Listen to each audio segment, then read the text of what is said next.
voy a hablar acerca de la sentencia. De acuerdo con la doctrina, las sentencias son un tipo de resolución judicial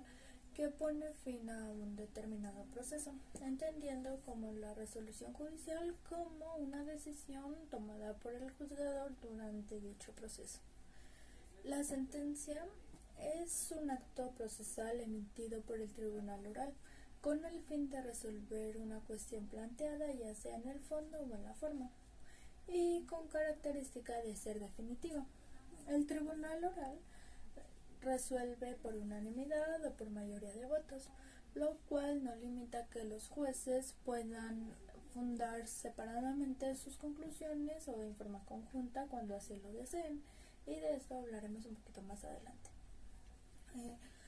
Para entrar un poco en contexto, podemos retomar el glosario ubicado en el artículo 3, fracción 15 del Código Nacional de Procedimientos Penales, el cual nos dice que el Tribunal de Enjuiciamiento es el órgano jurisdiccional del fuero, ya sea federal o del fuero común, integrado por uno o tres juzgadores y que interviene después del auto de apertura a juicio oral hasta el dictado y la explicación de la sentencia. A su vez, el artículo 9 nos prevé el principio de inmediación, en el cual se ordena que en ningún caso el órgano jurisdiccional puede delegar en persona alguna la admisión, desahogo o valoración de las pruebas ni la emisión y explicación de la sentencia respectiva. Esta sentencia debe ser de acuerdo con el numeral 3C del mismo código, que nos menciona que toda persona se presume inocente y debe ser tratada como tal en todas las etapas del procedimiento, mientras que no sea declarada su responsabilidad penal mediante una sentencia emitida por el órgano jurisdiccional del que hemos venido hablando. El artículo 67 de dicho código nos dice que la autoridad judicial debe pronunciar sus resoluciones en forma de sentencias o autos. Dictará sentencia para decidir en definitiva acerca de un procedimiento y ponerle fin, mencionando la autoridad que resuelve, el lugar y la fecha en que se dictaron y los demás requisitos que sean previstos por el código. Ahora bien, el diverso 400 del Código Nacional de Procedimientos Penales prevé que inmediatamente después de concluido el debate, el Tribunal de Enjuiciamiento debe ordenar un receso para deliberar de forma privada, continua y aislada, hasta que se emita un fallo correspondiente, sin exceder de un plazo de 24 horas ni suspenderse, salvo en caso de una enfermedad grave en el juez o en los miembros del tribunal, y esta no deberá de ampliarse por más de 10 días. En caso de hacerlo, deberá de ser reemplazado el juez o los integrantes del tribunal y realizarse nuevamente un juicio. El numeral 401 del Código multicitado nos indica que una vez concluida la deliberación, el tribunal debe constituirse nuevamente en sala de audiencias para después convocar oralmente o de cualquier otro modo a las partes para que el juez relator comunique el fallo que se haya dado, señalando la decisión de absolver o condenar, si la decisión se tomó por unanimidad o por mayoría de votos, y la relación de los fundamentos y los motivos que la sustentan. En caso de absolución, el Tribunal de Enjuiciamiento puede aplazar la redacción de la sentencia hasta por un plazo de 5 días, en el cual deberá de ser comunicado a las partes. En caso de una sentencia de condena, en la misma audiencia de comunicación de fallo se debe de señalar la fecha y hora en que se celebrará la audiencia de individualización de las sanciones y la reparación del daño, en un plazo que no debe de exceder de igual manera de 5 días. El tribunal de enjuiciamiento debe dar lectura y explicar la sentencia en una audiencia pública, y en caso de que en la audiencia no se presente alguna de las partes, se debe entender como notificadas a las mismas. De acuerdo con el artículo 403 del Código Nacional de Procedimientos Penales, esta sentencia debe contener la mención del tribunal de enjuiciamiento y el nombre del juez o los jueces que integran el mismo, la fecha en que se dicta, la identificación del acusado y la víctima u ofendido, la enunciación de los hechos o las circunstancias y elementos que hayan sido objeto de la acusación, los daños y perjuicios que sean reclamados, las pretensiones reparatorias y las defensas del imputado, así como una breve descripción del contenido de la prueba, la valoración de los medios de prueba que han sido utilizados para fundamentar la conclusión que tomó el tribunal de enjuiciamiento o juez, las razones que sirvan para fundar dicha resolución, la determinación y exposición clara, lógica y completa de los hechos, las circunstancias que se hayan probado y las pruebas que fundamenten todo esto. La resolución, los puntos resolutivos de absolución o de condena, en los que el tribunal debe de pronunciarse sobre la reparación del daño y la fijación del monto de indemnización. Finalmente, deberá de incluir la firma del juez o de los integrantes del tribunal de enjuiciamiento. Ahora bien, como lo estatuye el diverso 404 del Código Adjetivo a la materia, si el órgano jurisdiccional es colegiado una vez que sea emitida y expuesta la sentencia, deberá ser redactada por alguno de los integrantes. Los jueces deben resolver por unanimidad o por mayoría de votos, pudiendo fundar separadamente sus conclusiones o en forma conjunta si así lo acuerdan, siendo el voto disidente redactado por su autor. Esto lo habíamos mencionado con anterioridad.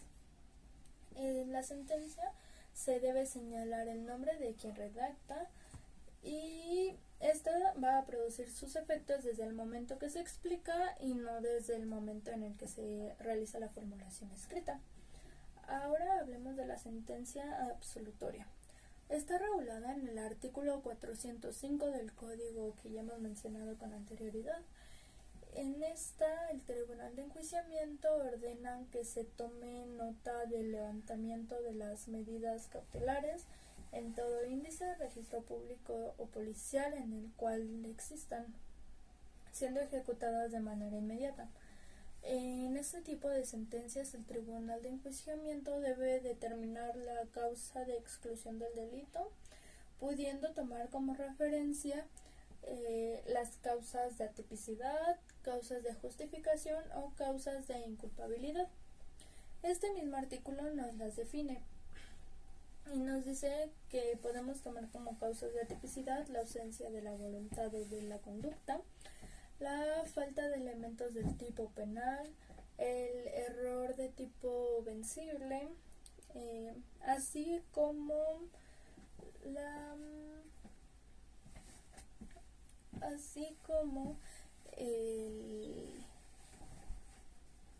los errores en el tipo penal de acuerdo al catálogo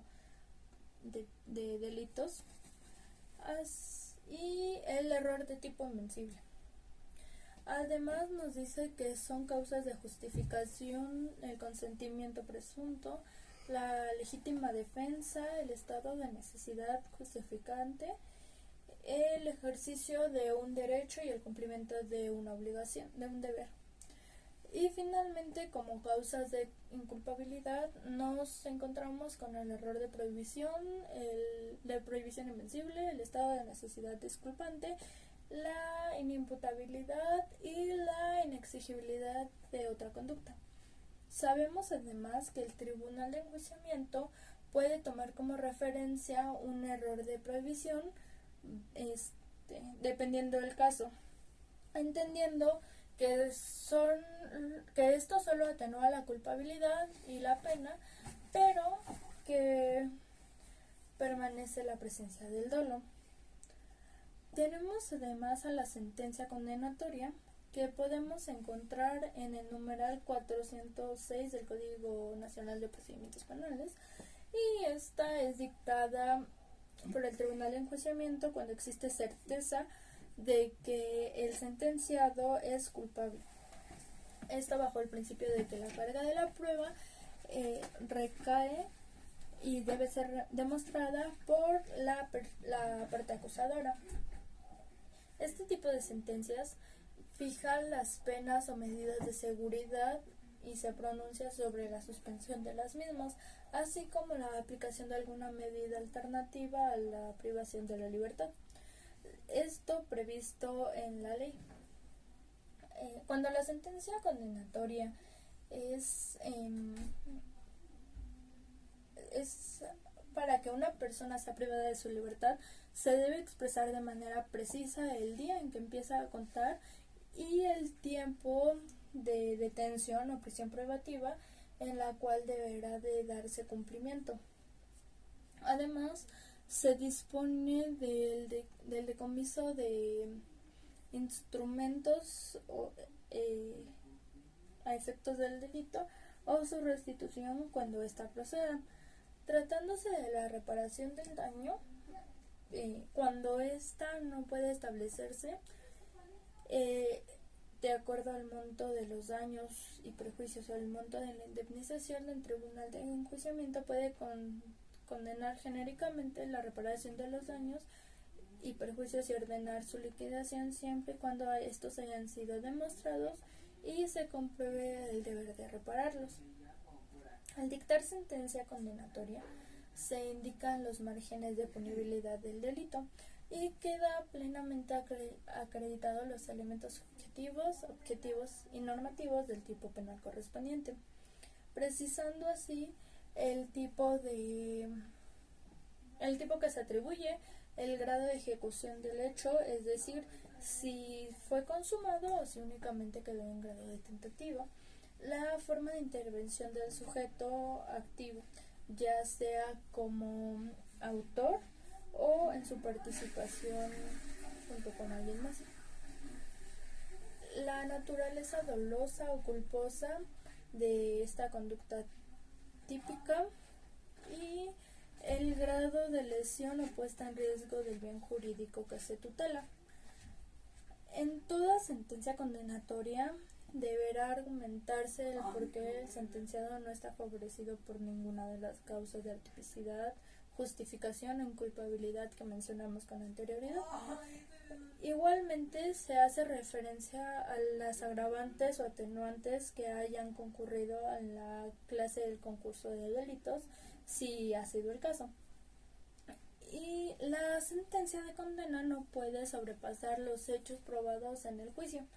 Esto está definido en el artículo 407 del Código Nacional.